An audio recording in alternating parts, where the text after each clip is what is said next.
virginity.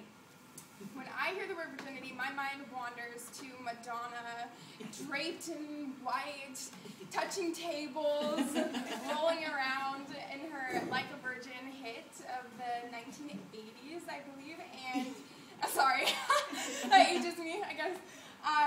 And then I think about the mother of Jesus and her story as this, sacred image of the Virgin Mary. And so when I was thinking about this, I was realizing there's nothing more contrasting than this famous saint and this popular artist and the media. And so,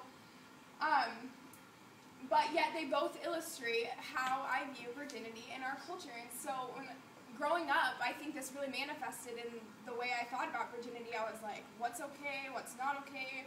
Are you a virgin, are you not? Is it okay with whom and when? And so I was just bombarded by all of these messages telling me about, shaping my concept of virginity and my own sexuality. And so I think that we all have this image in our head about what this magnificent first time is supposed to look like, or how we define it. And so today I want to focus on how are those ideas of virginity and our concept of it as a culture has been shaped notably by three agents: the church, the LGBTQ community, and popular culture.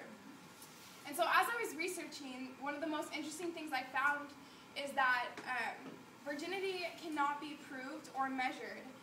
One of the greatest sources I was looking at was an article by Maureen Laudner in the Encyclopedia of Sex and Gender, and she talks about this concept of just how for men, the only way we know of their virginity or lack of is their own testimony or the testimony of their sexual partners. And for women, the same is true, although in many cultures they look for the presence of a hymen, but that's not so common today.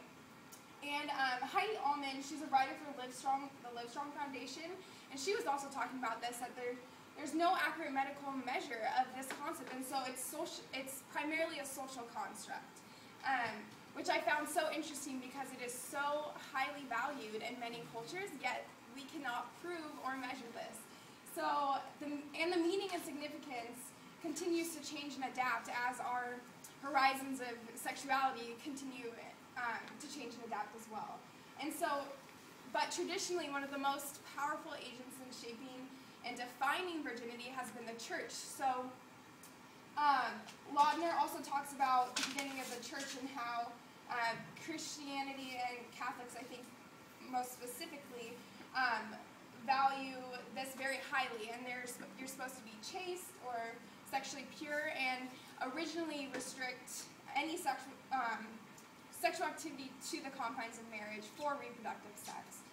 Things are changing these days, but one of the most influential organizations in upholding some of these values has been the True Love Waits organization through Lifeway Student Ministry. And the True Love Waits organization was founded in 1993, I think, by Southern Baptists in the U.S., and it's one of the most influential abstinent movements.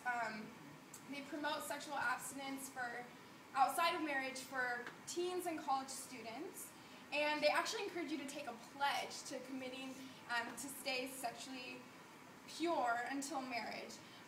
But this isn't just intercourse, it's actually any sexual thoughts, touching, pornography, actions leading to sexual arousal in any way. And so, but what I find really interesting is that the research from the National Center for Health Statistics and Reproductive Health of U.S. women shows that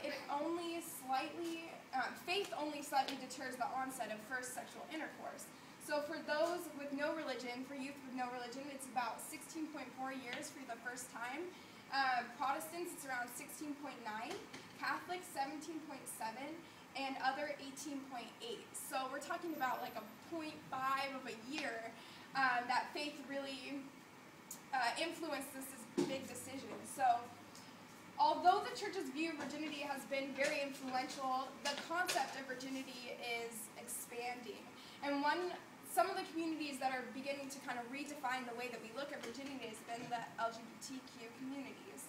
Lauder also talks about how heterosexuals have originally defined virginity lost through vaginal penetration, but there's a big debate going on about what kinds of sexual activity, like anal or oral, compromises virginity loss.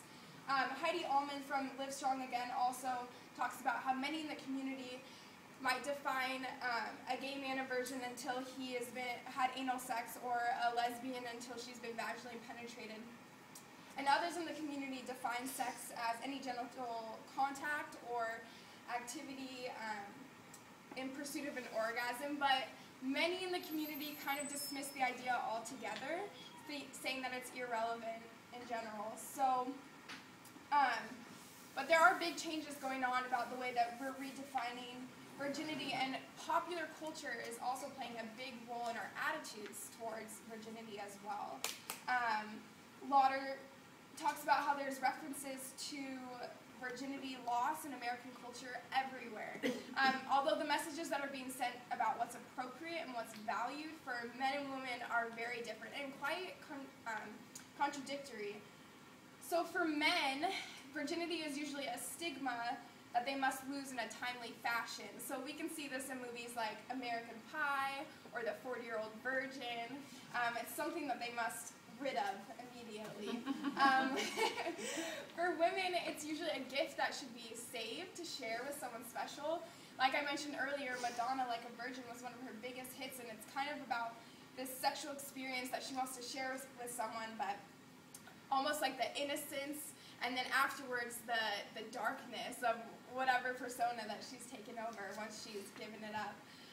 Britney Spears also shedded her girl next door kind of image for her sexual persona, and she actually declared her intention to remain a virgin until married. But I don't think we see that happening, so popular culture just further highlights the U.S.'s conflicting attitudes towards virginity and very contradictory and juxtaposed values and attitudes. So Lindsay Abrams, she's an editorial fellow with the Atlantic Health Channel. She actually covered a 2005 study done by researchers at the Universities of Tennessee and Mississippi on undergrad students, and she studied virginity loss and how they felt about this concept. And so she found that regardless of how an individual perceives his or her virginity or how they define it, the notion of losing one's virginity is deeply significant to most people. The church, the LGBTQ community, and popular culture have been and continue to play a very powerful role in shaping the way that we think and define virginity, but our own sexuality as well. Definitions may vary, they may change, and they may even contradict, but I think it's safe to say that what really matters is that we find a definition that means something to us. Thank you for listening.